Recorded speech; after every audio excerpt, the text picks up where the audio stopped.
ఒక్కసారి భగవంతుడి యొక్క నామాన్ని మనం తెలియక కానీ పఠించినంత మాత్రం చేత పలికినంత మాత్రం చేత దానికి ద్విగుణీకృతమైనటువంటి ఫలితం ఉంటుంది. అది ఇంత అంతా అని చెప్పనలవి కాదు. అటువంటిది ప్రదోష వేళలో భగవత్ సన్నిధానంలో కూర్చుని భగవన్నామని చెప్పినటువంటి ఫలితం ఏమిటో మనకి ఇప్పుడు తెలియకపోవచ్చు, కానీ అది మనని రక్షించిన రోజున మనం ఎంతో సంతోషిస్తాం. ఆనాడు పలకడం ఎంత మంచిదైందో అనిపిస్తుంది. కనుక నా ప్రార్థన ఏమిటంటే, ఒకవేళ మీలో ఎవరి దగ్గరైనా కార్డులు లేకపోతే ఒక్క జెరాక్స్ కాపీ తీయించుకోండి ఉన్న వాళ్ళ దగ్గర. ఇవాళ నా దగ్గర ఉండిపోయినటువంటి కార్డులు కూడా పట్టుకొచ్చేసాను ఇచ్చేద్దామని. కనుక లేనివాళ్ళు చక్కగా ఒక జెరాక్స్ కాపీ తీయించుకొని భగవన్నామం పలికే ప్రయత్నం చేయండి. ఇది నేను ఏదో వేళంబరం కోసమో ఏదో చెప్పించాలనేటటువంటి ప్రయత్నం దేనికోసమో కాదు, భేషజం కోసం కాదు. ఇది మనందరినీ ఉద్ధరించగలిగినది కాబట్టి నేను చెప్పిస్తున్నాను. అందరూ పాలు పంచుకుంటే చక్కగా దాని వలన ఫలితాన్ని పొందగలుగుతారు. నిన్నటి రోజు నేను కేదార క్షేత్రం గురించి ప్రస్తావన చేస్తూ ఒక మాట చెప్పాను.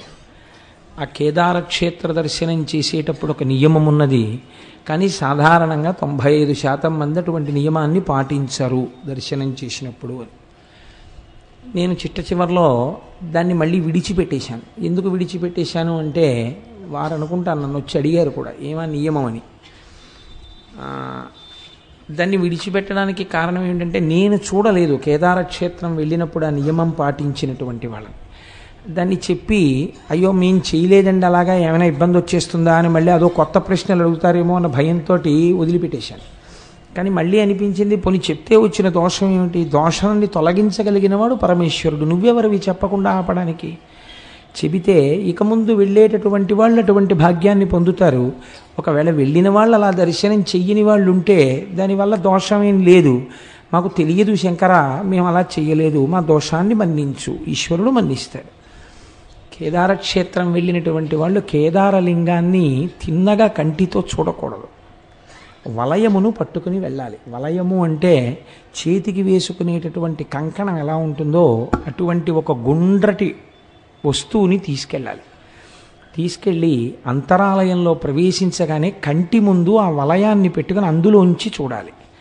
అలా కానీ చూసినట్టయితే కేదారము చాలా గొప్ప శివలింగము కనుక దర్శనము చేత మోక్షమీయగలిగిన శక్తి కలిగినటువంటి క్షేత్రం కనుక సమస్త బ్రహ్మాండము నిండినవాడు వీడే అని తెలుసుకోవడానికి ఒక వలయాకారాన్ని పెట్టుకుని కంటికి అడ్డంగా అందులోంచి చూడాలి కేదారలింగాన్ని. చూసి అది మళ్ళీ ఈ చేతికున్న ఏ కంకణమో తీసి చూస్తే దాన్ని అక్కడ పెట్టి రావలసి ఉంటుంది కాబట్టి మళ్ళీ మనసొప్పదు.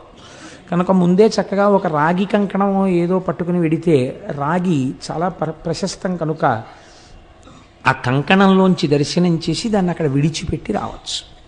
కాబట్టి ఇక ముందు వెళ్ళేటటువంటి వారు అలా ఒక వలయంలోంచి కేదారలింగాన్ని దర్శనం చేసేటటువంటి ప్రయత్నములు చేసేదరుగాక. కాబట్టి నేను ఏది చెప్పడమా చెప్పకపోవడమా అని సంశయించి వదిలిపెట్టానో దాన్ని పూర్తి చేసేసాను.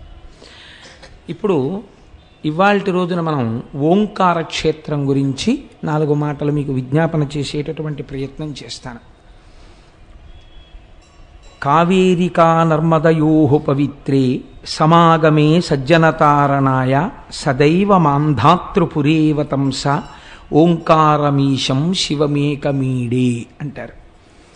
మాంధాతృపురము అనబడేటటువంటి చోట వెలిసినటువంటి వాడు ఓంకారేశ్వరుడు. ఓంకారేశ్వర క్షేత్రం చాలా చిత్రమైనటువంటి క్షేత్రం. అక్కడ 2 శివలింగములు వెలిసాయి, స్వయంభూలింగములు, ఒకటి కాకుండా 2 వెలిసాయి. ఒకటి ప్రణవాకార పరమేశ్వరుడు అంటారు, ఓంకార స్వరూపి అయి ఉంటాడు.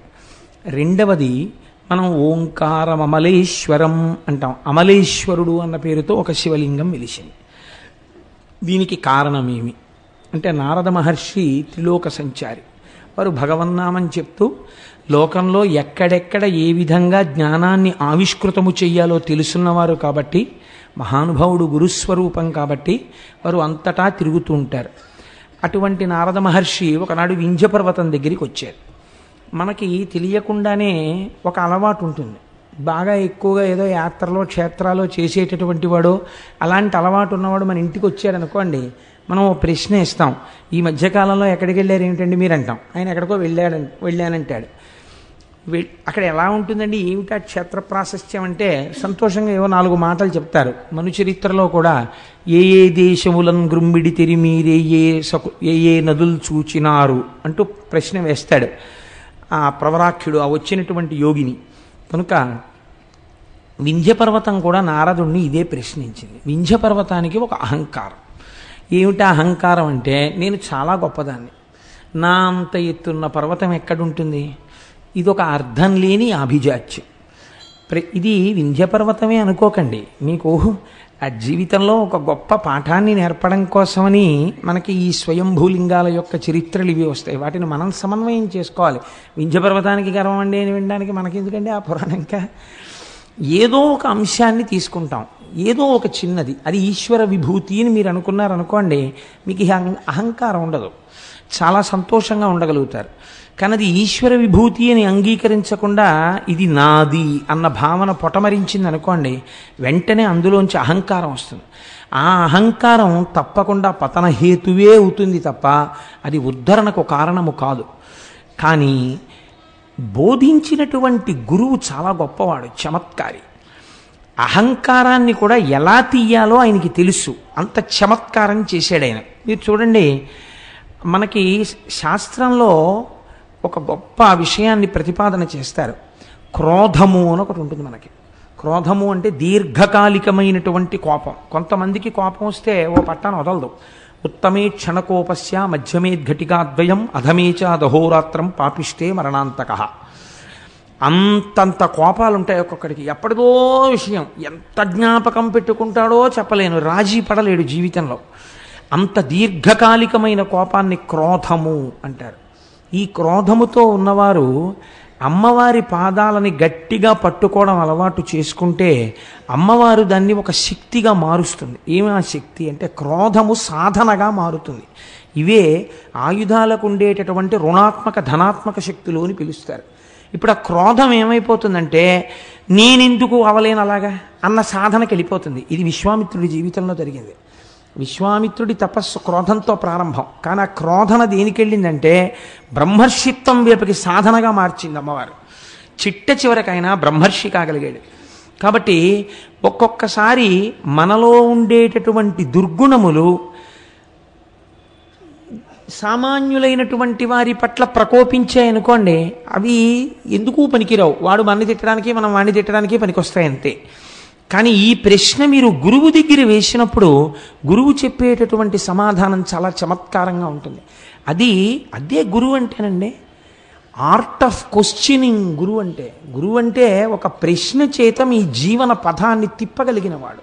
ఇది అందరూ చెయ్యలేరు. అందుకే ఆ గురువు సరి అయిన వాడు కాకపోతే జీవితం ఎలా పాడు చేస్తాడో చెప్తారు రామకృష్ణ పరమహంస. పరమహంస ఒకనాడు మారేడు వనంలోంచి నడిచి వెళ్ళిపోతున్నారు కాళికానయంలోకి, అసుర సంధ్య వేళ. అక్కడ ఒక బురద పాము బోదురు కప్పని పట్టుకుంది. బోదురు కప్ప అంటే చాలా పెద్ద కప్ప. ఆ పెద్ద కప్పని పట్టుకుంది. దాని నోట్లోన విషం లేదు, ఏదో కొద్ది విషం ఉంది. ఆ కొద్ది విషానికి ఈ బోదురు కప్ప చావదు, పాము వదలదు. చూశారు, కీచ్ కీచ్ కీచ్ కీచ్ కీచ్ కీచ్ అని అరుస్తోంది కప్ప. ఇటు తిరిగి చూశారు మహానుభావుడు రామకృష్ణ పరమహంస. చూస్తే బురద పాము కప్పని పట్టుకుంది. ఓహో అనుకుని వెళ్ళిపోయారు కాళికాలయంలోకి. ఆయన ఒక 2-3 గంటలు అర్చన చేసి తిరిగి వస్తున్నప్పుడు ఆయనతో పాటు ఒక శిష్యుడు తిరిగి వస్తున్నాడు. సరి అయిన గురువు శిష్యుణ్ణి ఎలా ఉద్ధరిస్తాడు అని అడిగారు. పరమహంస టక్కునాగి, సరి అయిన గురువు కాకపోతే శిష్యుడికి దొరికినవాడు అదిగో బురదపాము నోట్లో కప్పలా కొట్టుకుంటాడు అన్నారు. అదేమిటి అన్నారు. ఆ పాము పట్టుకుని 2:30 గంటలైంది. వదులుతుందా? వదలదు. పోనా శిష్యుణ్ణి పోనిస్తాడా? ఫోన్లు చేసి వాడిని రా రా అని పీకు తింటాడు. ఏం చేస్తాడో అని భయం, వెళ్ళకపోతే ఏ శాపాలు ఎడతాడో అని. కాబట్టి పెడతాడు. పోనీ ఏమైనా జీవితం ఉద్ధరింపబడే మార్గం ఏమైనా నేర్పుతాడా? నేర్పడు. చంపేయుడు, వదలడు, బురదపాము పట్టుకున్నట్టు ఉంటుంది. ఇదే త్రాచుపాము అయితే ఎప్పుడూ చచ్చిపోయి ఉండేది ఆ కప్ప. అంటే పునర్జన్మని పొంది ఉండేది, వేరొక జీవితాన్ని ప్రారంభించి ఉండేది. గురువు సరి అయిన వాడు కాకపోతే శిష్యుడి జీవితం ఇలా ఉంటుందన్నారు పరమహంస. అంతే, ఆ శిష్యుడికి అర్థమైపోయిందంటే ఎటువంటి గురువుని పట్టుకోవాలి. ఒక్క ప్రశ్న చాలండి. అదే రామకృష్ణ పరమహంస దగ్గరికి వచ్చి, భగవంతుడు ఎప్పుడు ఎలా చూస్తాడు అని అడిగాడు ఒక శిష్యుడు. ఆయన ఏమీ మాట్లాడలేదు. ఓ యాపిల్ పండు చేతిలో పెట్టి, ఈ పండు ఈశ్వరుడు చూడని చోటుకెళ్ళి తినేసి రా అన్నాడు. అతను ఈ పొద్దున్న ఇచ్చారు ఈ యాపిల్ పండు. మర్నాడు పొద్దున్న వచ్చాడు. ఎలా? నీరసపడిపోయిన మొహంతో. ఏమైందన్నారు. భగవంతుడు చూడని ప్రదేశం నాకు కనపడలేదు, యాపిల్ పండు తినలేకపోయాను అన్నాడు. భూమి ఆయన, ఆకాశం ఆయన, నీరు ఆయన, నిప్పు ఆయన, చీకటి ఆయన, సూర్యుడు ఆయన, చంద్రుడు ఆయన, నేను ఎక్కడ తినను? ఎక్కడికి వెళ్ళినా భగవంతుడు కనపడుతున్నాడు అన్నారు. అంటే ఇప్పుడు అంతటా భగవంతుడు ఉన్నాడని నీకు అర్థమైపోయిందా అన్నారు. అర్థమైపోయింది అన్నారు. కాబట్టి నీకేం ప్రబోధం అక్కర్లేదు, వెళ్ళిరా అన్నాడు. అంతే. దట్స్ ఒక్క ప్రశ్న మార్చేసిందంతే. కాతే కాంతా కస్తే పుత్ర సంసారోయమతీవ విచిత్ర కస్యత్వం కుతయాయాత తత్వం చింతియ తదీయభ్రాత అంటారు శంకరాచార్యుల వారు. ఒక్క ప్రశ్న. కాతే కాంత, ఎవరిని భార్య ఆలోచించు. కస్తే పుత్ర, నీ పిల్లలు ఎవరు? ఎక్కడి నుంచి వచ్చారు? నా పిల్లలు అంటున్నావే, ఎక్కడి నుంచి వచ్చారు వాళ్ళు? సంసారోయమతీవ విచిత్ర, నీ భార్య ఎవరో నీకు తెలియదు, నీ బిడ్డలు ఎవరో నీకు తెలియదు, ఏమిటి అలా పట్టుకు వేళ్లాడుతున్నావు? పోని వాళ్ళ గురించి నాకు తెలియదండి అంటావేమో. కస్యత్వం, నువ్వెవరు? ఎక్కడి నుంచి వచ్చావు చెప్పు. ఇంటి నుంచి ఉపన్యాసానికి వచ్చాను, అమ్మ కడుపులోంచి ఎక్కడి నుంచి వచ్చావు అమ్మ కడుపులోకి? ఎవరికి తెలుసు? కస్యత్వం కుతయాయాత, ఏం తెలుసని అదిరిపడిపోతున్నావు? తత్వం చింతియ తదీయభ్రాత, ఒక్కసారి ఆలోచించు. నీ జీవయాత్ర ఏమిటో, నీ బ్రతుకేమిటో బయటపడిపోతుంది. ఎందుకు ఇలా మాట్లాడతావు? అహంకారంతో మాట్లాడడం తగ్గిపోతుంది అన్నారు. అంతే శంకరాచార్యుల వారు. గురువు అంటే అద్భుతముగా మాట్లాడగలిగినవాడు. ఎదుటివాడిలో ఉన్నటువంటి స్వభావాన్ని ఎత్తి చూపకుండా, దుర్గుణాన్ని ఎత్తి చూపకుండా, ఆ దుర్గుణాన్ని ఈశ్వర సాధనగా మార్చగలిగినవాడు. అటువంటి ప్రజ్ఞా దురంధరుడెవరో ఆయనని గురువు అని పిలుస్తారు. సర్వ భూమికలలో ఉన్నవాడిని గురువు ఉద్ధరించగలడు. ఏ భూమికలో ఉన్నవారు వారిని ఎలా ఉద్ధరించాలో గురువుకు తెలుసు. అలా ఉద్ధరించగలిగినటువంటి నైపుణ్యం గురువుకి అదో పెద్ద ప్రయత్నం చేత వచ్చింది కాదు. ఆయన అత్రినేత్ర శివ సాక్షాత్, ఆయన 3 కన్నులతో పైకి కనపడనటువంటి పరమశివుడు. ఆయన ద్విబాహుశ్చ హరిస్మృత, ఆయన 4 భుజములు కాకుండా 2 భుజములతో ఉన్నటువంటి శ్రీ మహావిష్ణువు.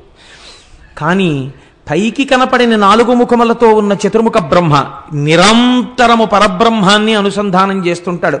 తెలుసుకోవలసిన వస్తువు విద్దైతే దాన్ని చెప్పినది వేదం. తెలియబడవలసిన వస్తువు గురించి లోపల నిరంతరము తిప్పుతూ బాహ్య ప్రపంచానికి దూరంగా ఎప్పుడూ తనలో తాను రమిస్తూ ఉంటాడు. యోగరతో వా భోగరతో వా సంగరతో వా సంగవిహీన యస్యద్ బ్రహ్మణి రమతే చిత్తం నందతి నందతి నందత్యేవ. అలా ఆనందపడిపోతూ ఉండేటటువంటి వాడెవరో ఆయన గురువు. ఆయన సాక్షాత్ పరబ్రహ్మ. అందుకే గురుర్ బ్రహ్మ, గురుర్ విష్ణు, గురుర్దేవో మహేశ్వర, గురు సాక్షాత్ పరబ్రహ్మ, తస్మై శ్రీ గురవై నమః. ఆ గురువుకి ఏది చేత కాదు. ఆయన దీనికోసం ప్రత్యేకం ఏదో సిలబస్ నేర్చుకోక్కర్లేదు. ఎదుటివాడు మాట్లాడిన ఒక్క మాటకి అంతే. ఒక్క మాట గురువు మాట్లాడా అవతలవాడి జీవన పథమే మార్చగలుగుతాడు. అంత లోకోన్నతుణ్ణి చేసేస్తాడు, అంత సర్వోత్కృష్టుణ్ణి చేస్తాడు. తాను ఇప్పటి వరకు ఏది ఉత్కృష్టత అనుకుంటున్నాడో దాని నుంచి తిప్పి అసలైనటువంటి పదం ఏదో, ఏ పదం వైపుకెళ్లాలో ఆ పదం వైపుకి గురువు తిప్పగలడు. అదృష్టమేమి జీవితంలో అటువంటి నారదుడితో వింధ్యపర్వతం మాట్లాడడం. ఎంత అహంకారం ఉన్నవాడైనా కావచ్చు, ఒక గురువు దొరకడమే జీవితంలో అదృష్టం. ఆ గురువుతో మాట్లాడడమే అదృష్టం. వాడి జీవితం మారిపోతుంది అంతే. చూడండి, అందుకే శంకరాచార్యులు వారి రుణం మనం తీర్చుకోలేమండి. శంకరులు అందుకే అంటారు, మనుష్యత్వం ముముక్షత్వం మహాపురుష సమాశ్రయ. మహాపురుషుడు ఒకడు జీవితంలో తటస్థపడడం, ఆయనతో మాట్లాడగలగడం, ఆయన ఒక ప్రశ్న వేసి జవాబు తెలుసుకోగలగడం, ఆయన పాదసేవనం చెయ్యగలగడం, ఆయన వెనక ఆయన వస్తువుని వహించగలగడం, ఇవన్నీ కూడా జీవితంలో నీకు దొరకాలంటే దొరికే అదృష్టములు కావు. కొన్ని కోట్ల జన్మల తర్వాత నీకు ఆ అదృష్టం లభిస్తోంది. కాబట్టి గురువుతోడి సంపర్కము, గురువుతోడి అనుబంధము, గురువుతోడి కలయిక అంత గొప్ప స్థితికి తీసుకెడుతుంది. కాబట్టి ఇప్పుడు వింధ్యుడికి అహంకారం ఉండొచ్చు, కానీ ఎవరితో మాట్లాడుతున్నాడు? నారదుడితో మాట్లాడుతున్నాడు. ఆ నారదుడిని చూసి ఒక మాట అన్నాడు. ఎవరితో చెప్తున్నాడు ఈ మాట? బాగా జ్ఞాపకం పెట్టుకోండి. ఇది మనకి జీవితాన్ని నేర్పుతుంది. అందుకే గురువు దగ్గరికి వెళ్ళినప్పుడు తాను మాట్లాడకూడదు. మీరు దీపాన్ని వెలిగించేటప్పుడు ఏం చేస్తారు? ఒక్కసారి అగ్గిపుల్ల గీసి ఒత్తి దగ్గర చూపిస్తారు. ఆ దీపం మీ పూజ అయిపోయేంత వరకు ప్రకాశిస్తుంది. ఒకసారి వెలిగించిన తరువాత మీరు దానికి నమస్కారం చేసేసి పసుపు కుంకం వేసుకుని ఈ దీపము పరంజ్యోతి, ఇది ఈశ్వరుడు అని, నతత్ర సూర్యో భాతి నచంద్రతారకం నేమా విద్యుతో భాతి కుతోయమగ్ని అంటూ పూజ చేస్తారు. ఇంకా మళ్ళీ మళ్ళీ దీపాన్ని కదుపుతూ ఉంటారా పూజలో? కదపరిహ. ఆ దీపం నిధనం అవ్వకుండా చూసుకుంటారంతే. అవసరమైతే మీకు ఒక్క పోసినా పర్వాలేదు, కానీ దీపానికి గాలి తగలకుండా కాపాడుకుంటారు కదండి. గురువు దగ్గర అంతే. గురువు దగ్గర ఎక్కువ మాట్లాడరాదు. గురువు దగ్గర ఎంత ఎక్కువ మాట్లాడితే మీ మీద అంత బలహీనమైన అభిప్రాయం ఏర్పడుతుంది. గురువు దగ్గరికి వెడితే ఎక్కువ వినాలి. నాకు అన్నిటికన్నా భయం జీవితంలో ఏమిటంటే మా గురువుగారి దగ్గరికి వెళ్ళడమే.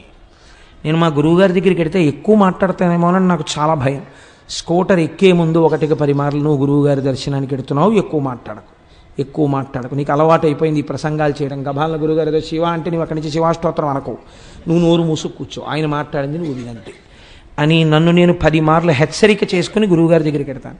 గురువుగారి దగ్గరికి వెళ్ళినప్పుడు దీపం వెలిగించినట్టు ఉండాలి. ఒక్క ప్రశ్న అంతే చాలు. వారికి తెలుసు, వారి దాంట్లోంచి ఇంకా గంగా ప్రవాహం, వారు ఎన్నైనా మాట్లాడతారు. నువ్వు చెయ్యవలసింది ఆ దీపపు వెలుగులో నువ్వు ప్రకాశించు చాలు. నువ్వు వినంతే.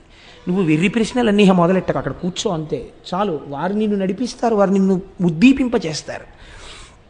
కనుక ఆ గురువు అంటే మరోలా అనుకోకండి, నేనేదో స్వోత్కర్ష కింద చెప్పుకున్నానని. అది నా యందు ఆ భావన నిలబడాలని మీకు విజ్ఞాపన. పెద్దలు కాబట్టి మీ అందరూ ఆ వీడికి అటువంటి భావన నిలబడుగాక అని ప్రార్థన చేస్తారని మీకు చెప్పాను అంతే. అంతేగాని నేనేదో చాలా గొప్పవాడిని, ఇంత సాధన చేస్తున్నానని స్వోత్కర్షకి చెప్పుకోవడానికి నేను చెప్పిన వాడను కన్నా బలహీనతగా చెప్పానంతే. కాబట్టి నారదుణ్ణి చూసి వింధ్యపర్వతం తన అహంకారాన్ని బయటపెట్టింది. ఏమని చూశారా? ప్రపంచంలో అనేకమైన పర్వతాలు ఉన్నాయి, నా వంటి పర్వతం ఎక్కడుంటుంది? అనేకమైనటువంటి ధాతువులతో ఇంతెత్తున పెరిగి ఆకాశాన్ని చుంబిస్తూ అనేకమైనటువంటి శిఖరములతో అనేకమైన జంతువులకు ఆలవాలమై నా దగ్గర ఎన్నో పర్వతాలు పెరుగుతుండగా, ఎన్నో నదులు ప్రవహిస్తుండగా, ఎందరో కూర్చుని తపస్సులు చేసుకుంటుండగా, ఎన్నో గుహలు ఏర్పడి ఉండగా, పరమ పవిత్రమై ఇంతమందికి ఆవాసమై నేను అలరారుతున్నాను. నా అంత గొప్పవాడు మీరు చూసినంతలో ఇంకొకడెవరైనా కనపడ్డాడా అని అడిగింది. అంటే ఇప్పుడు అసలు నిజానికి వింధ్యుడు ఎవరికి నమస్కారం చేయాలి? చూడగానే నారదుడికి నమస్కారం చేయాలి. ఆయన కన్నా జ్ఞాని ఎవరున్నారు? ఆయనకి నమస్కరించడం కాదు, తన గొప్ప చెప్తోంది. చెప్తే గురువు అంటే ఇది ఎంత మర్యాదగా మాట్లాడాడో చూడండి. ఆయన అన్నాడు, ఓహో చాలా బాగుందో, చాలా గొప్ప మాట చెప్పావు, కానీ నేను నీకొక్క మాట చెప్పనా? అదే కదా నేను అడుగుతున్నది. నా అంత గొప్పవాడు ఉన్నాడా లోకంలో ఎక్కడైనా? చెప్పండి నాలాంటి పర్వతం ఉంటే అని. ఎడుగంగా మౌనివరుడల్లన నవ్వి ధరాధరేంద్ర నీకెనయ్యకు పర్వతంబు కలదే ఒకటి జగమందు ఎందునైనను వినుమా హిరణ్యకరి జ్ఞప్తికి వచ్చే నవగ్రహంబులా ఘనగిరికిన్ ప్రదక్షిణముగా నడుచున్ బలు మాటలేటికి. చాలా గొప్ప ప్రశ్న అడిగావయ్యా. ముందే చీనోర్మై ఏటా మాటలు, నేను గొప్పవాడిని అంటే ఏంటి, అలా మాట్లాడకూడదు అన్నారు అనుకోండి. అహంకారంతో ఉన్నాడు, ఎంతకైనా తెగిస్తాడు, చేయరాని దుశ్చేష్టితమును చేసి ఇంకా అధపతనానికి వెళ్ళిపోతాడు. కాబట్టి ఇప్పుడు అలా మాట్లాడకూడదు. ఎంత అందంగా మాట్లాడాడో చూడండి, నవ్వు నవ్వాడు. అని ఎడుగంగ మౌనివరుడల్లన నవ్వి, చక్కగా ఓ చిన్న నవ్వు నవ్వి, ధరాధరేంద్ర ఓ పర్వతమా నిజమేనోయ్ నీకెనయ్యగు పర్వతంబు కలదే. అయ్య బాబోయ్ ఎట్లాంటి ప్రశ్న అడిగావు? నీతో సమానమైన పర్వతం ఏదైనా ఉందా అని ఆలోచించినా నేను. నీకన్నా గొప్పదాన్ని వాటి పక్కన పెట్టబోయ్. నీతో సమానమైన పర్వతం ఎక్కడుంటుంది ప్రపంచంలో? ఇలా అంటే అవతలవాడు వినడం మొదలెడతాడు. ముందు అవతలవాడిని వినేటట్టు చెయ్యాలి గురువు, ఇది మొదటి లక్షణం. అంతేకాని అవతలవాడు వినకుండా విముఖుడయ్యేటట్టు చేశాడు అనుకోండి, అసలు వాడు వినడు, తనేం ఉద్ధరిస్తాడు? తను అవతలవాడు వినేటట్టు చెయ్యాలి. కాబట్టి అవతలవాడి యందు ఏ గుణము తాను ప్రస్తావన చేస్తే వింటాడో అది ప్రస్తావన చేసి వినేటట్టు చేశాడు. ఎవరుంటారయా నీతో సమానమైన వాడు? ఒకటి జగమందు ఎందునైనను, అబ్బెబ్బెబ్బే నీతో సమానమైన వాడు ఎక్కడున్నాడయా అన్నట్లో గుర్తొచ్చింది. వినుము, ఆ హిరణ్యగరి జ్ఞప్తికి వచ్చే అప్పుడే జ్ఞాపకం వచ్చినట్టు మాట్లాడుతున్నాడు. నాకు నువ్వు అలా అంటే గుర్తొచ్చింది, మేరు పర్వతం ఉందయ్యోయ్ గొప్పది అన్నాడు. ఎందుకు గొప్పది? ఇప్పుడు నేనే అనుకుని సంతోషంగా ఉన్నాడు. ఆ జ్ఞప్తికి వచ్చే హేమపర్వతం ఒక్కటి కలిగే ఒక బంగారు పర్వతం ఒకటి ఉంది, అదే మేరు పర్వతం. ఏమిటండి దాని గొప్ప అన్నట్టుగా వింటున్నవాడు ఏం చేస్తాడు? ఎందుకండి అని అడగనివ్వడు గురువు. అన్నాడు, భృకుటి ముడి వేశాడంతే వింధ్యపర్వతం. వెయ్యగానే కారణం చెప్తున్నాడు, నీకు లేదని చెప్పడు, వాడికి ఉందని చెప్పాడు. ఏది చెప్పాడు? నీకన్నా ఐశ్వర్యం ఎక్కువ ఉంది, నీకన్నా ఎన్ఎస్సి సర్టిఫికెట్లు ఉన్నాయి, నీకన్నా ఫిక్స్డ్ డిపాజిట్లు ఉన్నాయని చెప్తే గురువు ఏమిటి? వాడికి ఏమున్నాయో తెలుసుకోవడానికి ఆ గురువు గారు. వాడికి ఎంత ఐశ్వర్యం ఉంటే వీడికి ఎందుకు? ఎన్నడూ తనతో సంబంధమున్న వారి ఐశ్వర్యమును గురించిన ఆలోచన గురువుకుండా రాదు. ఆయనకి ఎంత ఉన్నా ఆయన ఇంకా ఉన్నతిలోకి రావాలను ఆశీర్వచనం చెయ్యండి. అవతల వారి ఐశ్వర్యం గురించి నీకెందుకు? నువ్వు గురువు అయితే వాళ్ళ ఆధ్యాత్మిక ఉన్నతి గురించి ఆలోచించు, వాళ్ళని నువ్వు ఎంత బాగా వృద్ధిలోకి తీసుకొద్దామని ఆలోచించు. అంతవరకు ఐశ్వర్య సంబంధం నీకేమిటి మధ్యలో అసలు? కాబట్టి ఇప్పుడు ఆయన అన్నాడు, నీకన్నా ఎందులో గొప్పదో తెలుసా మేరు పర్వతం? నవగ్రహంబులా ఘనగిరికిన్ ప్రదక్షిణమిగా నడుచున్ పలు మాటలేటికిన్. నవగ్రహాలు ఆకాశంలో తిరుగుతున్నప్పుడు ప్రపంచంలో నవగ్రహాలకి అందరూ నమస్కారం చేస్తారు, అవే కదా సుఖదుఖాలు నిర్ణయిస్తాయి. ఆ నవగ్రహాలు మేరు పర్వతం యొక్క శిఖరానికి ప్రదక్షిణంగా తిరుగుతుంటాయి. నవగ్రహముల చేత ప్రదక్షిణం చేయబడుతుంటుంది ఆ మేరుపర్వత శిఖరం. ఎంత గొప్పదయా మేరుపర్వతం అన్నాడు. అనేటప్పటికీ ఈయనకి చాలా బాధేసింది. నిజమే, నాకు ఉన్నాయి ఇంతంత శిఖరాలు. ఏది ఎవరు తిరుగుతున్నారు నా శిఖరాల చుట్టూ? కుక్కలున్నాయి, ముంగిసలున్నాయి, పావులున్నాయి, పెద్ద పులులున్నాయి, సింహాలున్నాయి, నదులున్నాయి, పర్వతాలు అరణ్యాలున్నాయి. ఏది అట్లాంటి కీర్తి నాకు ఎక్కడుంది? ఇప్పుడు వెంటనే అన్నాడు, ఏం చెయ్యమంటావు అయితే నన్ను? నేను కూడా అలాంటిదేదో పొందాలి. ఇప్పుడు నవగ్రహాలు ప్రదక్షిణం చేసినప్పుడు మేరు పర్వతం పొందినటువంటి ఉన్నతి ఏది ఉన్నదో అంతటి ఉన్నతి కన్నా గొప్ప ఉన్నతిని తాను పొందాలి. అది ఏ ఉన్నతి? ఏం చేస్తే అంతకన్నా గొప్పదవుతుంది? అతనికి ఒకటి తెలిస్తే కదా అది అడగ